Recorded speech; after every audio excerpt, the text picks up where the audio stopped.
the root of people's lack of confidence is they're not showing up for themselves because here's what happens is we're lying to ourselves.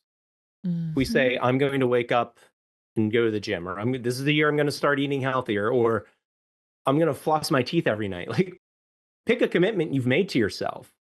If Mhm. we continually break these commitments time and time again, well, guess what our brain recognizes?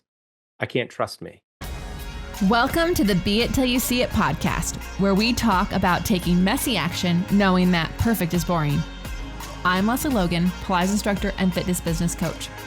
I've trained thousands of people around the world, and the number one thing I see stopping people from achieving anything is self-doubt. My friends, action brings clarity, and it's the antidote to fear. Each week, my guests will bring bold, executable, intrinsic, and targeted steps that you can use to put yourself first and be it till you see it. It's a practice, not a perfect. Let's get started. Hi, Be It Babe. How are you? Oh my gosh. Okay, we have a blast from the past. An amazing person that every time I hear him speak, I'm just like, yes, yes, that, yes, this, yes, that. Oh, say that one more time. So you guys are going to want to repeat this. This is an episode on perfectionism, procrastination, overthinking, confidence, fear.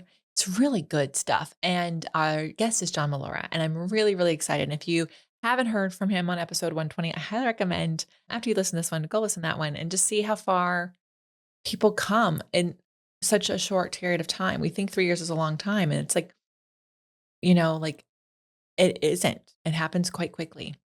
So, anyways, you're amazing. John's amazing. This episode is for you. Here you go. Be it, babe. We have a blast from the past and like the past. I cannot believe I can't believe how long this podcast has been on because it feels like I just got started and I'm like still getting my groove. But John Mollura is our guest today. He was from episode 120. Oh my God. Okay, John Mollura, in case people haven't been with us since episode 120, can you remind them? And you should go back and listen to all those if you have not. Well, they're going to have to because I think we're going to Yeah. share. What I'm excited about is to share a journey. Like whenever I have a guest back on, it's like we get to like see where you are, and Right. people get to go, oh wow, behind like you don't see behind the scenes very much, and you don't. Like, we just think like things just happen and a light switch just turns on and Mhm. everything works out. So tell everyone who you are and what you're rocking at now. Hey, everybody. So, second time guest here on the Be It pod with my good friend Lesley. And fun fact is, I actually live right up the road from her hubby's parents in the first state of Delaware. It's really hilarious. Right? Yeah, small world, small world. So, what I am up to, I am a personal coach, and no one is more surprised to see me in that position than me because I don't know. I have to be really honest. Well, go on with your but I just want to say like your talk last like 3 years ago about imperfection was so good. Like to me, you were like a coach over a thank you. photographer. But anyways, tell everyone why you're more Yeah. surprised. Yeah, and I'm talking like longer than like the time you and I have been buddies, but like just throughout my entire life, dude, I like Forrest Gumped my way through. Like hmm never really had a plan. And I came to realize the reason why I never had a plan is because if you didn't have like a plan and a target and goals, guess what?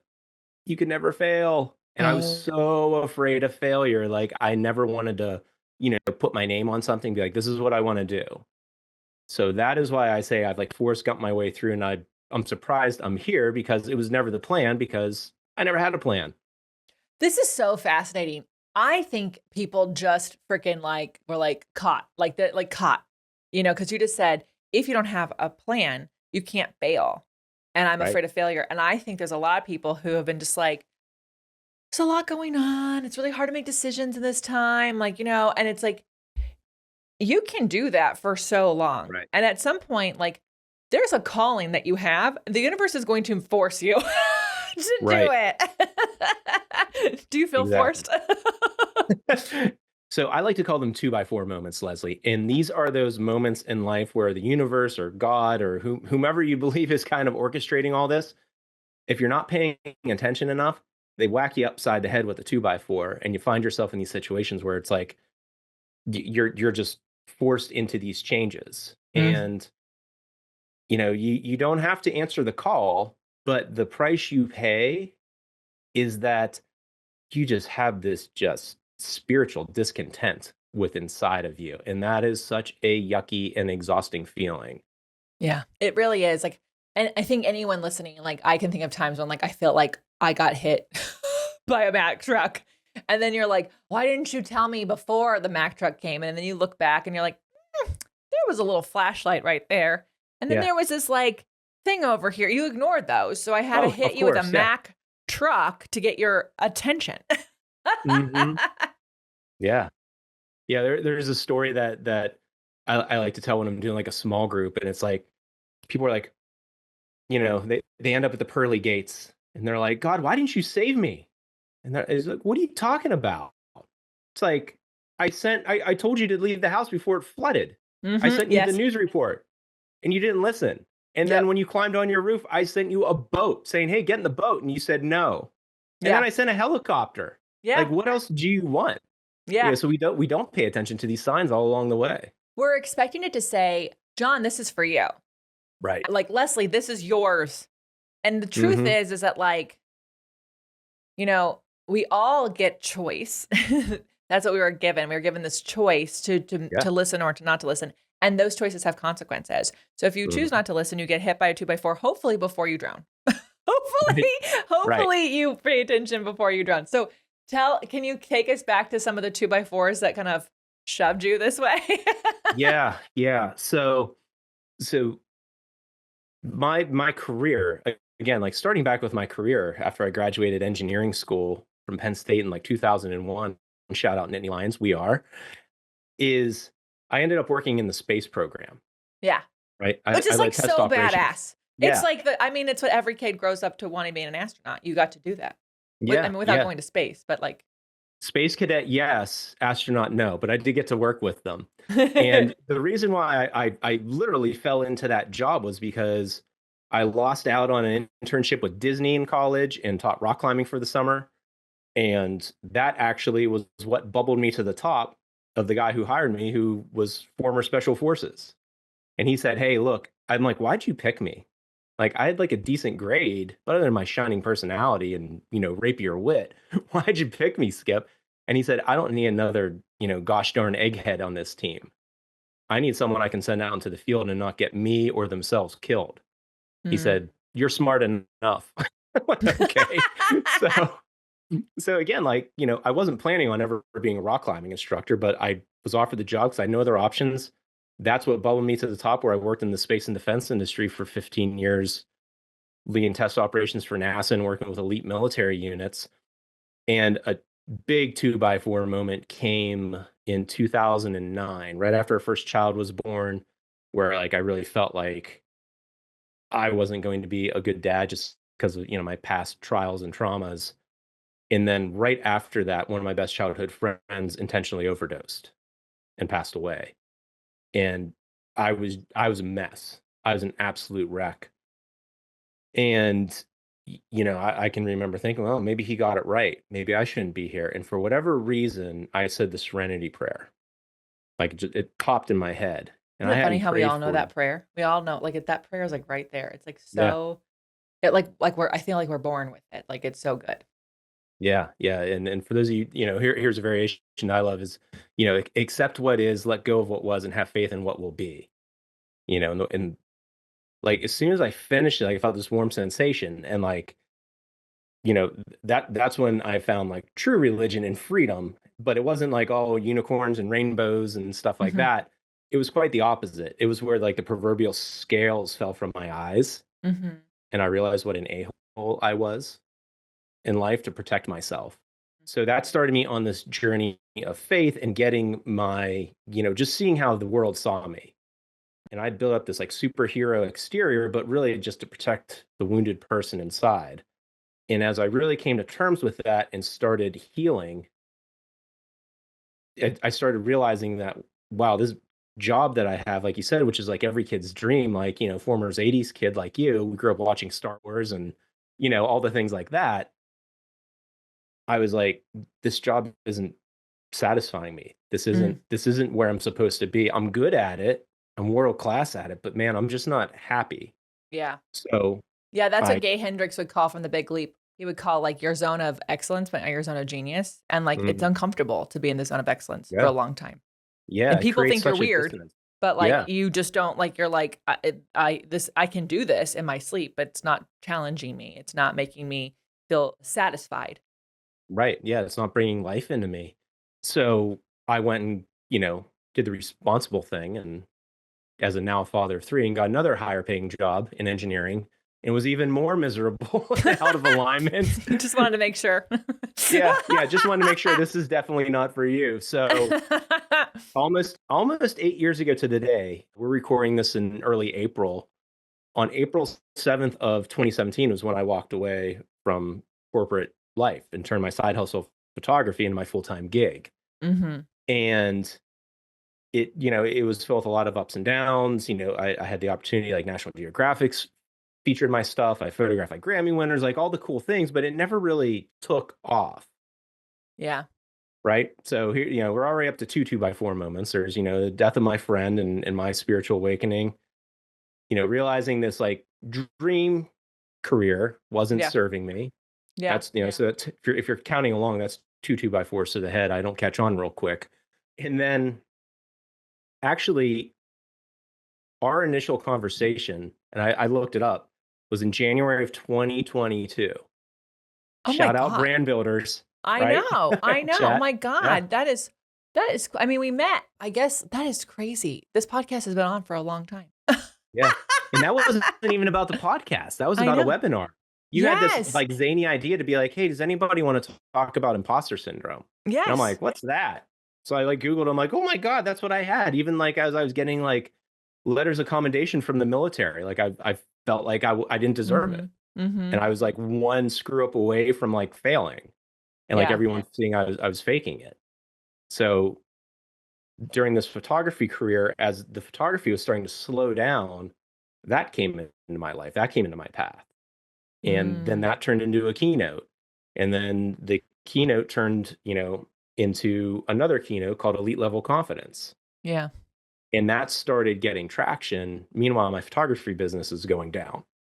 Right. Yeah, I'm gonna challenge you on that second 2 by 4. Yeah. I think that the second 2 by 4 was a door, like a bridge, or just like a guide, because Yeah. I think, like, you would never have been in the room that you were in.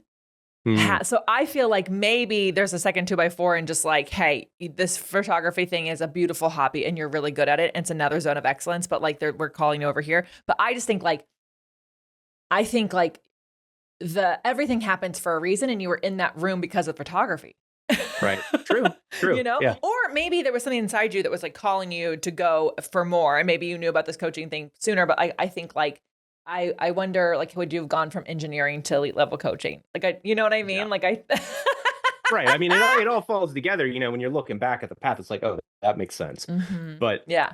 in the moment, you're like, what the heck is going on here? Yeah. So, okay. I remember because I get your emails. I remember when you're like, oh, I'm closing my studio. And I was like, wow, I hope he's not going back to engineering. Yeah. I'm so happy you're not. But, like, I was just like, oh, because I've been in this world long enough. And, like, it is really difficult to, whatever your passion is, whether you're a photographer listening or not. Like, one of my dear friends, like, she makes her magic happen as a photographer, but you absolutely can get paid for your passion, but you also have to remember it's still work. Right. And Right. if it doesn't serve you and your family, then it's not serving you and you have to like change it. So, okay, how did you be it till you see it from photographer to coach? Because that I feel like, like, how did you address that? How did you come to terms with it in your heart? How did you tell your family? How did you tell people? That I feel like people get stuck on like that. What are people going to say? How do I explain why I changed again? Yeah. And that was a lot of internal dialogue when I was like, oh man, I'm starting to feel this just spiritual discontent again. And I'm like, I wrestled with it. I'm like, are you kidding me, John? Like you already had like a dream everybody wants. Like you worked in the space program. You literally worked with astronauts and fighter pilots. Like how cool is that? And then I did photography again. A lot of people like that. They're like, my dream is to be a photographer full time. And I'm like, I don't know if this isn't really filling me up anymore. So that was something I really wrestled with, Leslie. Like, Like, I didn't even wanna tell my wife who's been on this, like, Mm. roller coaster with me, like, because I was embarrassed. I'm like, "What is wrong with me? Why am I just such a" then all the negative voices start, right? It's like, "You're a malcontent, you're never gonna be happy," all the things. And but what I realized, what I really leaned into was the truth of the matter was, especially after COVID, because the photography I did, I like headshots, portraits, things like that. So I was always working with people. And I saw such a change in people's demeanor. Like, I get it. Being photographed is not anyone's favorite pastime, really. Yeah. But like there was I love it, but I'm weird. right. Yeah, there's a very small percentage of people, but every photo shoot would start the same. Good luck getting a good picture of me. And it's like, okay, you've Yeah. heard that before. But there was something different, especially after COVID, where people just had this just lack of confidence Yeah, in they do. themselves. So I started realizing like I was doing coaching sessions with people just to get them comfortable being in front of the lens of the photo shoot they paid big money for. That's insane. That I Yeah. can totally see that. 100%. Yes. Yeah, so that's what I really started leaning into. So my first coaching program that I came up with a couple years ago was called Authentic Men of Action because Rory Vaden, who actually brought us together through his Mhm. brand builders, he always says you're best suited to serve the you that you used to be. Yeah. And I'm like, oh, I was a mess. So I thought, let me create this program to work with men to really help them take action and get after what is important to them and best serve people that are in their lives. And again, it kind of took off, but then like women started reaching out, like their girlfriends and wives, and they're like, "Hey, can like we get in on this?" And I'm like, "Okay." I'll cue all the limiting beliefs, Yeah.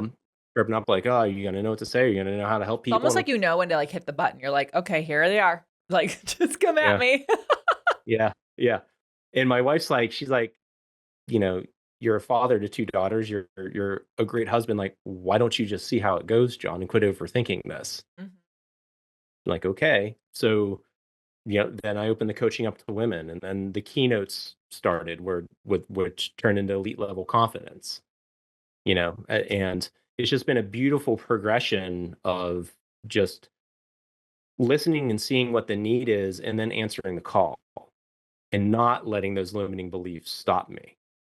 Yeah, I think it takes in the ideal world, is like each time you get to know yourself and what you want more, and that each time you be it till you see it, Mhm. like, the space between hearing the limiting beliefs and still taking action ideally gets shorter. Like, I actually Exactly. don't think that they just go away. They never go away. I think if you're not a narcissistic, egotistical sociopath, like, if you are like, Yeah. they never go away. You just Right. recognize that you're like, "Oh, I know this station. I can actually just turn it off. Like, thank you." Like, I Yeah. get to turn that off now. And I think that's so interesting. I also, like, just wanna highlight, like, I do think that there's a massive confidence problem. And no one Mhm. is like, the coaches I've worked with, because I worked with a lot since I'm in the fitness world, there's a lot of people who are, like, creating fitness programs so women feel confident. And the truth Mhm. is that my coach is correct. No one is actually Googling how to get more confident, right? Like, they're Googling, like, weight loss or whatever. But what they Mhm. are wanting, the byproduct is confidence. Now that we've been on the other side of COVID, I do think there's a lot of people who are, like, defeated, Mhm. Yeah. and because especially people our age who, like, graduated, like, went to college in 2001, graduated to the recessions, then once we started getting our legs under us, then COVID hit. Like, it kinda can feel like if your evidence is every few years you get knocked down, you may as Mhm. well stay in the safe place, which Right. doesn't make you more confident. It Right. makes you have some dissonance, and that is where a lack of confidence comes from. So I do think that more and more people are needing it and even more aware, but they're using Mhm. the word imposter syndrome and other things to describe it. Okay, you've done speeches before because, like, you've had the career with space and all that stuff, but, like, what was it like to give your first keynote under this, like, this iteration, this, like, next level, this be it till you see it version of you? Yeah, one of my coaches told me something that really resonated with me, and now I share it with my clients that want to like do keynote speaking. They said the best thing you can do to reduce the nerves is not to focus on yourself. Because if you go out there with this mindset of like, oh my gosh, I need to not forget any lines. I need to hit my marks on the stage. I need to just crush this. Like that's when it goes completely sideways Yeah. because it's all inward focused. Yeah. So being switching the mindset of like, okay, I'm gonna go out here. I'm well rehearsed. I've done the preparation that I need to do, and I'm doing that not so I look awesome, but so I can best serve everybody that's out in the audience. So the first time I gave that talk, I did like the Rotary thing where I'd talk to Rotary groups and get my legs under me and refined it. The first official time I gave it was to a group of people that had just completed a year of service with AmeriCorps. And they were transitioning out of that volunteer space and now, going, a lot of them going back into whatever organizations they helped with, but also taking this knowledge and going forward. And they've changed Yeah. during Who this they year of were. service. Yeah, like, who Yeah, they were when they started it is a very different person, you know? right, Yes. right. So I partnered up with AmeriCorps because the leadership realized that when people would leave, they were kind of rudderless Yeah. because they weren't the same person going back to their lives they had before. So they brought me in to speak to them, and it was a very beautiful thing about like ways we can sabotage ourselves Mhm. with just, whether it's perfectionism or having this kind of lone wolf mentality, building walls in our relationship, focusing on like perfectionism that leads to procrastination and overthinking and all the things. It was helping them see and just be aware of these things that will pop up. Yeah. Yeah, And I sorry to cut you off. I think, like, understanding how we sabotage ourselves is one of the biggest things we could ever do for ourselves. So you yeah, mentioned perfectionism, lone wolf. What are some of the other, like, ways we can sabotage ourselves? Because we look at it as, like, it's happening to us, but really yeah, we're doing it to us. yeah, yeah, yeah. Yeah, so and that's where, my newest free resource that I is on my website for people. It's the 6 leverage points for success. And it talks about, creating legacy for yourself, like how to honor this future you that is out there, how to build your confidence, and we'll chat about here in a moment about like the real reason like why a lot of folks confidence is lacking, talking about the ways that we can put more structure into our relationships because people don't like to say I'm going to put boundaries up because that seems, like they're keeping everything out. It's like no, it's not about putting walls up around. It's about putting walls up, but then putting some gates in with some quality guards that Yes. are there. Yeah, Yes. Yeah, there's a lot and of freedom in a boundary, but people don't see it like absolutely, they see it like as a cement wall, and it's like, well, it's actually just like a guideline of how you can treat exactly. me in this situation, but Mhm. okay. Yeah, and then helping people understand the value of like focus. Because so often when we're on these journeys, like, what are we doing? We're looking to that person over there, and then we're looking at their Instagram account, and then we're, next thing you know, you're completely you've spun yourself into the ground because you're looking at everybody else instead of keeping your eyes ahead. Yeah, And then finally talking about helping people get into action. yeah. So that's kind of those are kind of the ways that I've realized people have been sabotaging themselves. Mhm. Like, okay, this is what they are, heads up, because awareness is so powerful. Yeah. Yeah, I Yeah. mean, like, I I think, like, every time I think, like, something is, like, not working, I can actually, if I just, like, take a moment after being upset about what's not working, go, Hmm. "Oh, I actually tried to do this by myself," or "I started this, like, focusing on, like, where my marks are. Where am I doing this?" As opposed to, like, "How is this impacting them? Why is this the thing that they need?" Like, I can see, like, where I, like, got inwardly focused and sabotaged myself when really, like, I know the answer, and guess what? The cool thing is you can actually pivot. You can actually just make changes once you're aware, but you have to be aware of these things Right. to see them. Yeah. Yeah, and there's another component to that which I found is really powerful is that it's not just being aware, then it becomes very important that we're not judging ourselves with our awareness. Mhm. Because when you're judging yourself and you're aware, like I call that like that's where the critic lives. Like Mhm. these are the people that have had their hearts stomped on, and they're like, never, this is never going to work. This won't work. No one's going to want it. Like that's being judgmental and aware. Where we want to be is we want to shift into like what I call being the seeker mindset, which is where you're aware, but then you use, I know one of your favorite words, which is curious. Yeah. We're aware and curious, man, that's where beautiful things happen, right? Yeah. That's where like we're a seeker and we're like, this is where I want to go. I'm not really sure how I'm going to get there, but I'm going to start embracing this journey and seeing what resources and people I have that can help me get to there. And spoiler alert, that there is probably going to shift a little bit, but at least Mhm. you're going towards that with awareness and curiosity. Mhm. Mm. Oh, I love that you called out the judgment because I think it's so easy for us to like then become aware, oh, here I am being my lone wolf, and like just like continue going down the judgment zone, which is not where creativity nor confidence can live, by the way. No. Like judgment and gratitude can't live in the same place. Like, so yeah, those energies don't coexist very well. Okay. So can we talk a bit about confidence? Because like I do Yeah. think like I find, first of all, I'm always shocked that people think that people like you or I struggle with confidence.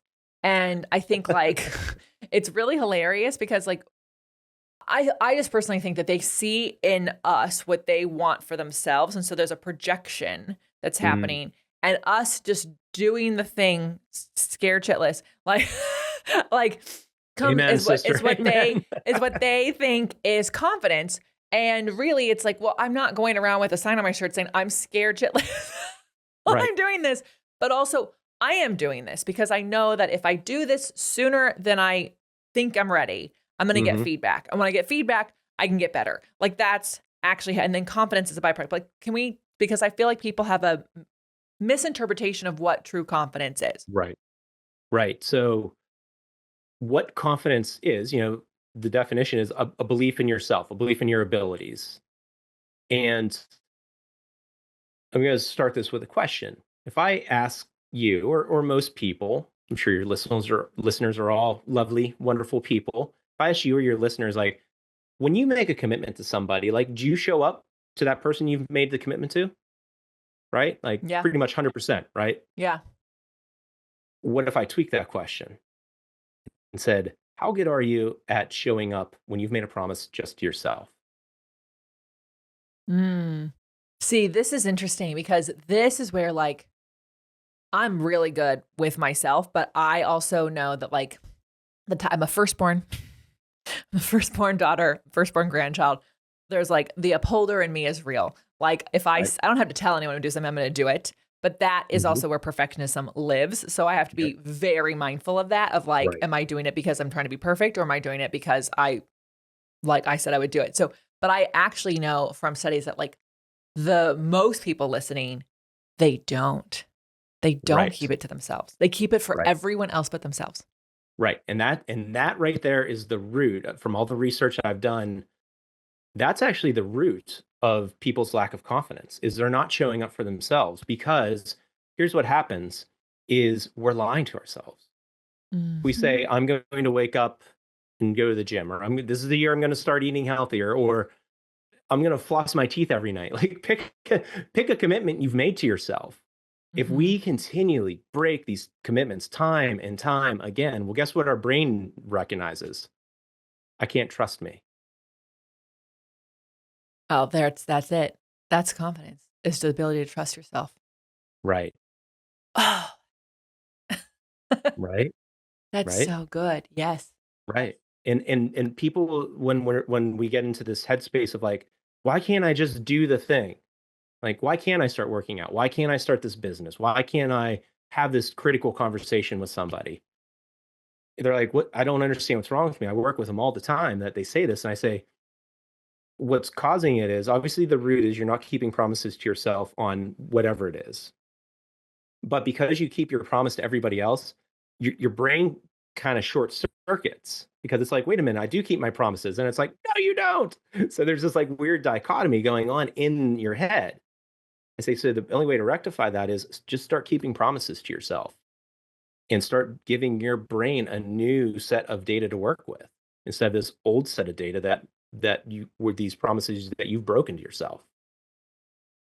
Okay, yes, to all that because We allow our phones to get new data all the time. We Mhm. allow scientists to give us new data. We allow Right. so much grace for people to bring in new data, and yet for ourselves, we're like, "No, I'm gonna go on that old operating system." Right. Like Yeah, you're like like working on a Commodore 64. yeah, oh my god. Okay, so this is a funny example. So we got a used car of my dreams. It's used, and it is amazing. It is a 2015 that has more technology than my 2020 does, and we were, like, Bluetoothing to it, which is kind of amazing for a 2015 Yeah. car to have Bluetooth, right? Kind of amazing. And we're like, "Oh, it's skipping. I wonder how we update this thing." And it's got you guys, it has a DVD player, okay? It has a Nice. car has a DVD player. I didn't know. I was like, "Oh, it's got a CD player? Were people playing CDs in 2015?" It has a DVD player. No, it doesn't connect to the internet. So it Okay. cannot update its system. Like, cannot. Mm, I'm gonna have to find some dude, I'm sure it exists here, who, like, can change an operating system, well, at least that part of the car, right? I'm sure it exists where I live, but it cannot change. However, if we look at that, like, since 2015, how much has technology changed? How much have right. you changed? How much have you learned about yourself? And if you're still operating off the 2015 version of you, that is not gonna be fun, and also gonna cause a lot of issues because the whole world has updated 10 years. Right. Yeah. And the beautiful thing is it might sound daunting like, "Oh my gosh, I don't wanna have to, like, reinvent myself, and how am I gonna keep promises to myself? You know, I haven't done the thing that I said I was gonna do. How am I gonna even start doing it now?" And I say the beautiful thing is about your brain is it doesn't recognize the magnitude of the promise you keep to yourself.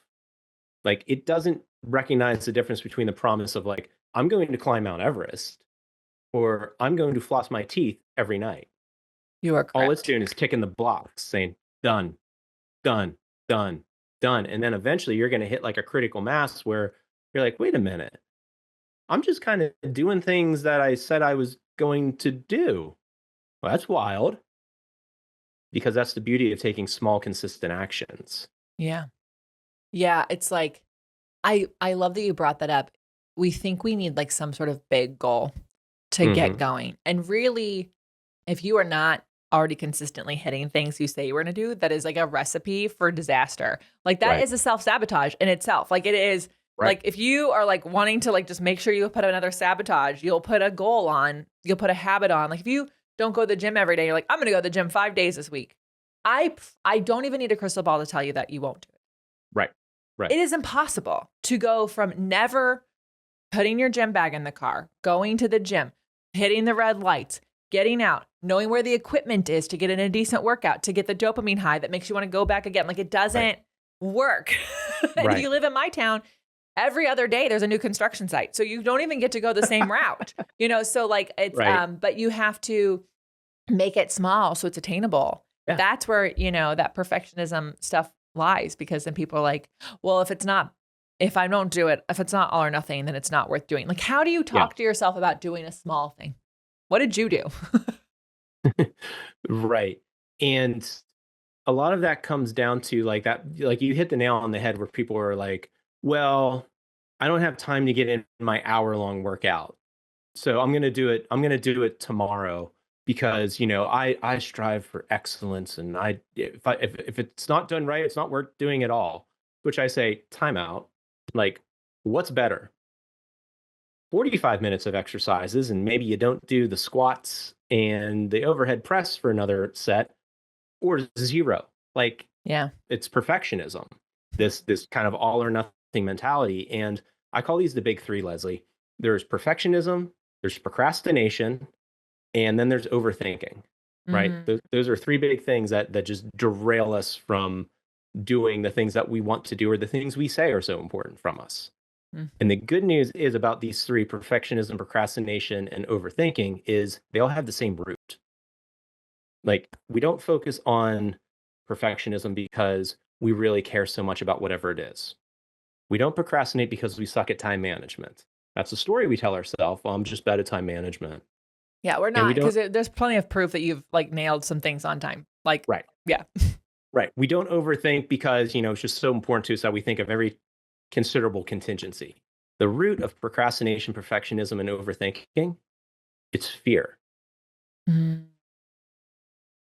And Mhm. if we get a handle on fear being the root of procrastination, perfectionism, and overthinking, now we can get honest with ourselves. We can start telling ourselves the truth of what am I so scared of? Yeah. Yeah, I mean, that's the question of the day. Yeah. And it goes back to when we first started here. I said I never came up with a plan because if you don't have a plan, you can never fail, Yeah. right? You can never miss your target. So it's the same with procrastination or perfectionism. We find, I bet if we're honest with ourselves, a lot of things we procrastinate the most on or get, tangled up in perfectionism and overthinking are the things that are probably the closest to our heart. Mhm. And perfectionism, procrastination, overthinking are so convenient ways to hide because if you procrastinate for long enough, you never do the thing Yeah. and you can never fail. If Yeah. you try to keep making it perfect, which spoiler alert, perfection doesn't exist, everybody. Yeah. Excellence does, not perfection. Yeah. We never have to do the thing. And the reason why these are usually so coupled to the things that are so important to us is because one of our greatest fears as humans, I mean, like we're social creatures, right? One of our deepest fears of everybody is just the way we're wired is to be kicked out of the tribe, the village, the clan, whatever it Yeah. is. Yeah. So a lot of times we resist most putting the things out that show the most of us because we don't want people to reject us, reject what we're doing, because that taps on a very primal fear. Mm. Yes. Oh, I mean, so much so. Like, I remember not wanting to put out a YouTube video. My husband's like, "You should Mm, be on YouTube." It's like, 2014. I was like, "No. No, no, because people are gonna hate it, and they're gonna wonder who am I to do this? There's other people who right. in my industry who have been teaching longer, and they should have the time." And he goes, "I don't know who those people are. I don't care. Mm. You need to be on YouTube." And I remember being so scared, and I did the thing because I had to do it kicking and screaming with him, and no one actually got mad. Yeah. And I was like, "Oh, then what am I actually afraid of?" Like, Mm. I was afraid of being kicked out of, like, the industry, like, people would think that I'm some narcissist who thinks she knows everything. Yeah. And really, what I do get instead, because I did it, is that people love how I show things imperfectly. I'm quite honest and candid about where I am. I'm very direct, and I invite them to go, "There's actually like, your body's gonna look different doing this." And so because because I should have as me and focus on, like, the person viewing it versus, like, me, it actually turned out to be the best thing I could ever done because it's so much more authentic, Right. and what I was afraid of didn't happen. Yeah. In fact, I got brought into the community more, Right. like, and but here's the thing. It is true that whatever you want to do, you might get kicked out of your tribe. You might. There are people who are assholes. And then probably if you ask yourself, like, do I really like want to be in this tribe not being my authentic self? You know what I mean? Like Yeah. you're gonna get a 2x4 to the head is really what's gonna happen. But your Right. tribe might come with you.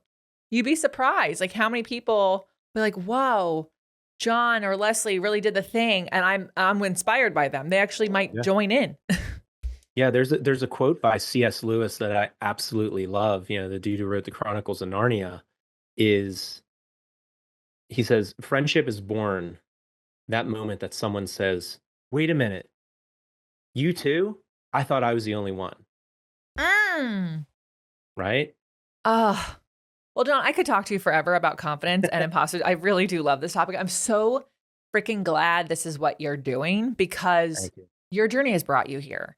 And one of the reasons I wanted to have you back on the pod is, like, I think people get so hung up on, like, well, I said I was going to be the photographer, so I've got to be the photographer. I made that switch.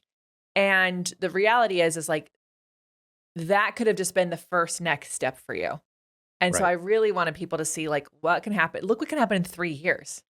Like, that's Yeah. kind of insane. Like, it sounds like a long time. It's not a long time.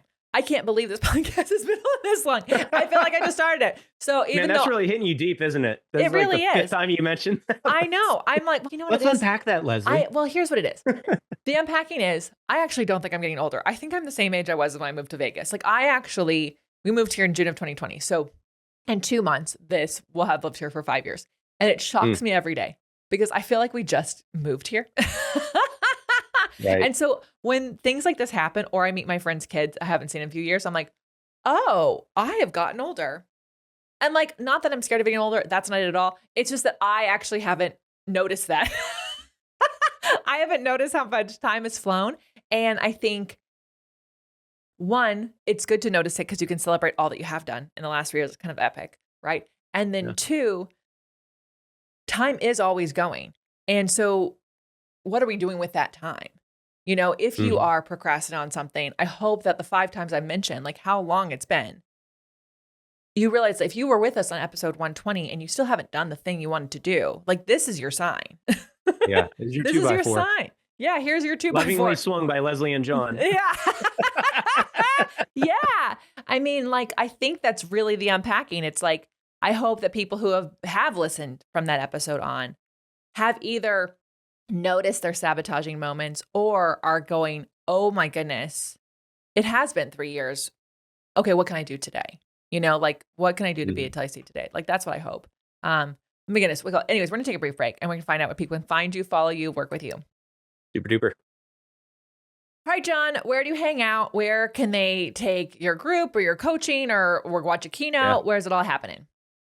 Yeah. So they can go to johnmollura.com, JOHNMOLLURA.com. And there is a fun little button there that says schedule a free call with John. And it is truly that. It is a free call with me because I just love to chat with people and see where they're at. It's not a sales call. It's just, I love having conversations with people about that. So johnmollura.com. They can also download the free resources, the 6 leverage points for success that I talked about. And they can also get my elite level confidence blueprint. So there's actually 2 free resources there. They are under the free stuff tab, creatively titled. But yeah, just love to connect with people. I post regularly on Instagram, little daily things there, my thoughts and musings, and sometimes there's just funny stuff or bloopers. So John Mollura on Instagram. I love it. Okay. You have given us so many things, and obviously those freebies sound like a be it action all in themselves, but what bold, executable, intrinsic, or targeted steps can people take to be it till they see it? Right. So when you face these decisions, moment to moment, minute to minute, hour to hour, day to day, when you hit those decision points, you need to ask yourself, is what I'm going to do or not do going to cause me to be a hero to the future you? Mm-hmm. Is it when I meet the future you in the future, is it going to be standing there like downtrodden, tired, disappointed that we didn't go after it? Or when you meet the future you, is it going to just like high five you and give you a big hug and say, thank you for honoring me? Thank you for doing the thing in that moment. Oh, I love that. Oh, that's Right? so fun. Yeah. Super duper. Yeah. That's great. I think that's such an impactful way to explore the fear too. Mhm. Yeah. Guys, how do you use that tip in your life? Make sure John knows. Make sure you share with the Be It Pod. Also share this episode with a friend. You know those friends who like keep overthinking the thing or procrastinating? Send it to them. They will only notice at this moment that why you're sending it to them. Right. But like, you know, sometimes people need to hear it from someone else in a different word or just a different time. And so that's how we actually all rise up. We need to do it together. That's what makes your sandbox with your boundaries a more playful place because everyone is understanding where that's coming from. So thank you for listening. John, thank you for being here. So fun to catch up with you. It's so good. We have to see each other in real life at some point. But you guys, you know what to do. Until next time, be it till you see it. That's all I got for this episode of the Be It Till You See It podcast. One thing that would help both myself and future listeners is for you to rate the show and leave a review. And follow or subscribe for free wherever you listen to your podcast. Also, make sure to introduce yourself over at the Be It Pod on Instagram. I would love to know more about you. Share this episode with whoever you think needs to hear it. Help us and others be it till you see it. Have an awesome day. Be It Till You See It is a production of the Bloom Podcast Network. If you want to leave us a message or a question that we might read on another episode, you can text us at +1 310 905 5534 or send a DM on Instagram at BeItPod. It's written, filmed, and recorded by your host, Lesley Logan, and me, Brad Crowell. It is transcribed, produced, and edited by the epic team at Disenyo.co. Our theme music is by Ali at Apex Production Music, and our branding by designer and artist Gianfranco Cioffi. Special thanks to Melissa Solomon for creating our visuals. Also to Angelina Herrico for adding all of our content to our website. And finally, to Meredith Root for keeping us all on point and on time.